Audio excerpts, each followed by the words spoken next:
होती है, ठीक है। मतलब जो वेरिएबल की पावर जो होती है, वेरिएबल जो होता है, वेरिएबल में जो पावर होती है वो क्या होती है, 2 होती है। इसको कहते हैं चर की घात, हिंदी में चर की घात, ये इसको कहते हैं क्वाड्रेटिक इक्वेशन कहते हैं, है ना, मतलब द्विघात समीकरण। इसका जो मानक रूप मतलब स्टैंडर्ड फॉर्म होता है या मानक रूप भी कहते हैं, क्या कहते हैं, मानक रूप। इसको कहते हैं a x square plus b x plus c equal 0। ये होता है जो क्वाड्रेटिक इक्वेशन का मानक रूप या स्टैंडर्ड फॉर्म कहते हैं, जिसमें a x square plus b x plus c equal 0। अगर हम इसमें ये लगा तो ये द्विघात बहुपद है, क्वाड्रेटिक पॉलिनोमियल है। अगर मैं इसमें इक्वल लगा दूं तो इक्वेशन का जो वर्ड आया है वो इक्वल से ही आया है। इक्वल मतलब इक्वेशन, ठीक है, क्लियर हो गया था। तो इसका स्टैंडर्ड फॉर्म है। तो पहला चैप्टर में लिखा 4.1, उसमें यही लिखा है, क्वेश्चन पढ़ो 4.1, ठीक है। देखो फिर बताते हैं, समझ में आ गया है ना, चैप्टर का मतलब समझ गए। अब इस क्वेश्चन में जो भी लिया है पहले पढ़ लो क्या लिखा है। सवाल भी नहीं बताऊंगा, कुछ चीजें को पहले बेसिक बताऊंगा। इसमें लिखा क्या है, जांच कीजिए कि क्या निम्न द्विघात समीकरण जांच कर लें। हाँ, मतलब क्वाड्रेटिक इक्वेशन है कि नहीं। तो क्वाड्रेटिक इक्वेशन के लिए क्या हमारी शर्त है कि पावर 2 आना चाहिए। अगर आ रही है तो क्वाड्रेटिक इक्वेशन है, और नहीं आई तो नहीं है। समझ गए ना, इतना क्लियर हो गया। तो अब इन क्वेश्चनों को करने के पहले हम कुछ फॉर्मूले जो हमने पढ़ा है आपस में लिखता हूँ, कुछ फॉर्मूले जानने पड़ेंगे, ठीक है। जैसे हमने पढ़ा a प्लस बी का होल स्क्वायर, 9th क्लास में हमने पढ़ क्या है, a प्लस बी का होल स्क्वायर होता है a square plus 2ab plus b square, ठीक है। इसी तरीके से a माइनस बी का whole square equal a square minus 2ab plus b square. इसी तरीके से a प्लस बी का होल क्यूब भी होता है, क्लियर। तो a प्लस बी का होल क्यूब क्या होता है, a cube plus b cube plus 3a square b plus 3ab square. अब a माइनस बी का होल क्यूब भी होता है, क्या होता है, a cube minus b cube minus 3a square b plus 3ab square. ये फॉर्मूले का यूज करके सारे सवाल मतलब इसमें इस फॉर्मूले का यूज हो रहा है। तो पहले मैं क्वेश्चन नहीं पढ़ा रहा हूँ, कोई एक क्वेश्चन लेते हैं उसको फॉर्मूले से सॉल्व करते हैं। कैसे, जैसे ये वाला ये क्वेश्चन दिया, बेसिक बता रहा हूँ, इंट्रोडक्शन की फॉर्मूला कैसे लगाते हैं। जिससे बनता है अच्छी बात है, जिससे नहीं बनता वो देख ले, ठीक है।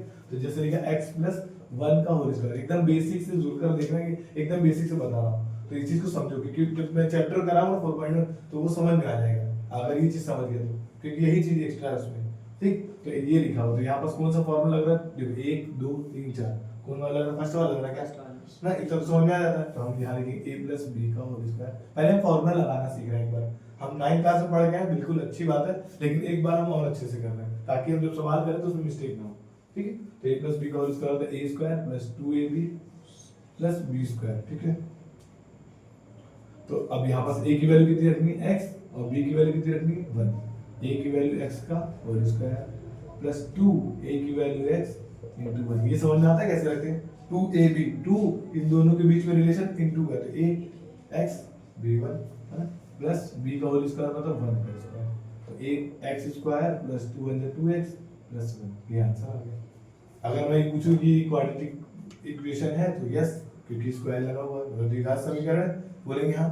बस अभी हमें इतना पढ़ना है ना, समझ में आ गया ना। सर ये 0 नहीं होगा, अभी हम बस इतना बता रहे हैं कि मतलब ये स्क्वायर है कि नहीं, बस अभी इक्वेशन हम सवाल नहीं करेंगे, उसको पूरा करेंगे तो बताएंगे, ठीक है। सिर्फ ये की पावर है, बस ये पहचानना सिखा रहे हैं और फॉर्मूला लगाना सिखा रहे हैं। अब कोई क्वेश्चन और कर लेते हैं, x प्लस 1 का, अब डायरेक्ट मैं क्यूब वाला बता रहा हूँ, ये वाला अच्छे से देखना, ठीक है। तो अब क्या लिखेंगे, a की वैल्यू x, b की वैल्यू 1, तो फॉर्मूला लगाएंगे a प्लस b का whole cube equal a cube plus b cube plus 3a square b plus 3ab square. a की वैल्यू x का क्यूब प्लस b की वैल्यू 1 का cube plus 3। अब देखना है इनटू, इसके बीच में इनटू का रिलेशन ये लगाते पता है। तो इनटू a की वैल्यू कितनी है, x का स्क्वायर इनटू 1, ठीक है। अगर ये भी नहीं समझ में आ रहा तो बता सकते हो, किसी को डाउट है, ठीक है। तो प्लस 3 इंटू एक्स इंटू 1 का स्क्वायर, ठीक। तो x का क्यूब, अब हम सबसे पहले क्या करेंगे, हमने ये फॉर्मूला पुट कर दिया, इसके बाद हम पहले ब्रैकेट सॉल्व करेंगे। x का क्यूब का मतलब ये होता है, जैसे भी कोई भी चीज होती है x का क्यूब बोलते हैं, इसका मतलब ये होता है कि x को 3 बार लिखना है। और जब 3 बार लिखेंगे तो एक्स क्यूब पावर हट जाएगी, है ना। तो यहाँ पर क्या लिखेंगे एक्स क्यूब। अब 1 को 3 बार मल्टीप्लाई करेंगे तो क्या आएगा, 1 ही आएगा। पता है कि करके बताओ, है ना।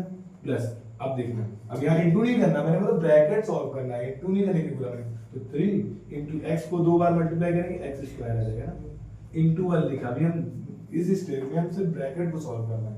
किसको सॉल्व करें, ब्रैकेट को। प्लस यहाँ पर 3 इंटू एक्स इंटू 1, क्लियर हो गया। अब यहाँ पर क्या करेंगे, अब हम दूसरी स्टेप में क्या करेंगे, नेक्स्ट स्टेप में इंटू करने वाले हैं। यहाँ जो जो हो रहा है, ये तो कुछ नहीं हो रहा, ये हो गया प्लस 3 बन 3 बन है ना, 3 बन 3 और 1 का 3 बन 3 एक्स स्क्वायर। आगे समझे, प्लस 3 बन 3, क्लियर, समझ में आ गया। ऐसे सारे फॉर्मूले जो भी यूज होने वाले वो होंगे। क्या ये समझ में आ गया? अगर ये समझ में आ गया तो चैप्टर मतलब जो भी मैं पढ़ाऊंगा तो वो समझ में आएगा।